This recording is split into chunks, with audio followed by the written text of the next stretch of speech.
Why did we lose in California? Well, number one, we didn't have the money early enough to respond to their lies. And what were those lies? Well, they didn't ever take on our right to know directly. They knew that's a loser. No, they're never going to be able to say that we don't have a right to know what's going on with our food. They know they can't attack us, straight ahead. So instead, they come at you sideways. They make up a bunch of lies about, oh, this is a poorly written initiative that's a boondoggle for trial lawyers to get rich, shaking down, small family farmers and grocery stores. They also say, oh, it's riddled with special exemption loopholes, and they'll say pizza that you buy at a store has to be labeled, but a pizza that's delivered to you from a restaurant doesn't have to be labeled. And it's like, come on, we don't label foods from restaurants. We don't require that. And that if we had, then they would have attacked us for, oh, this is the most overreaching labeling regulation ever, So, it's just like they just confuse people to vote against their own interests. But bottom line is that we know what's coming. We know those dirty tricks. We've been through this with them already. We know the game plan. And I feel like we're much more organized, much more ready. We have our own attorneys getting ready to, do their thing as soon as the first thing starts happening from the no side that's deceitful and BS and just isn't going to pass muster with the Election Commission. We've done the polling. We know how to respond to these ads. We know, so long as we can put up one ad for every 20 of theirs, we're fine. But we do need to get a certain threshold. We need to be communicating with people, and this is an off year election, a 2013 election, so this is an older, more conservative electorate. We got to meet them where they're at. That's in front of the nightly news. Of course our social media is on fire. We're going to rock that out. We need to be up and fighting the air war, and that's what happened in California. Did not have the ammunition to take on a $45 million onslaught. The other point I want to make is that if you look at the cannabis trajectory or the gay marriage trajectory, but especially cannabis, it's appropriate here. In California, we had a hard-fought, close loss with Prop 19 in 2010, which would have ended marijuana prohibition. It was the first time that a national conversation was had that wasn't a joke, that wasn't making a bunch of dumb jokes about cannabis, and it was really about the real consequences and harms of the policy of prohibition.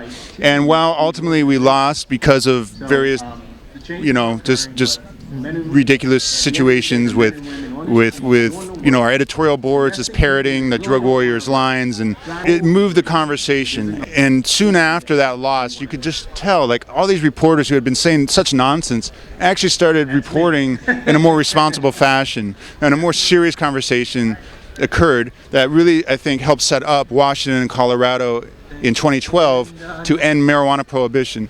So I feel like a similar thing is happening with labeling GMOs, that the close loss in California, we had such nonsense. It was like reporters and editorial boards were taking dictation from Monsanto. But at the same time, the coverage, especially I would say since the loss, has improved dramatically. And I think a lot of that has to do with people realizing, wow, they spent $45 million and all these media elites were just parroting their talking points, and we still almost won.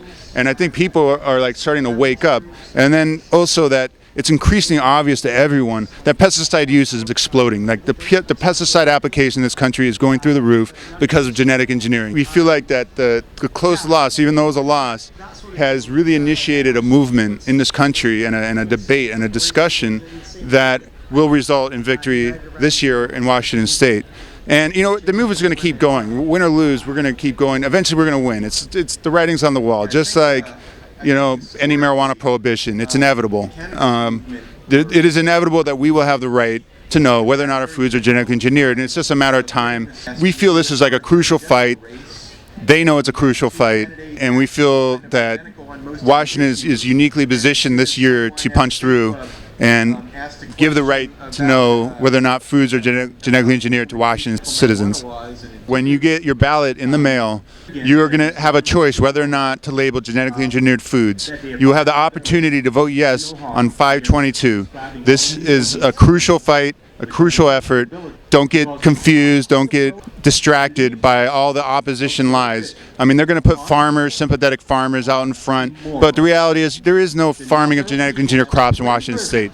And these farmers that they're putting out front, these are not your average small family farmer. This is just fronts for the pesticide industry. Whoever they've got speaking, it's the pesticide industry. They're the ones funding this thing. That's who's trying to deny you your basic right to know if your foods are genetically engineered. Vote yes on 522. I'm David Bronner, and I approve this message. They're trying to pull the wool over your eyes while you weren't looking. Your dinner was disguised. You won't see it mentioned in the supermarket aisle. It's hiding in the boxes where the GMOs are piled.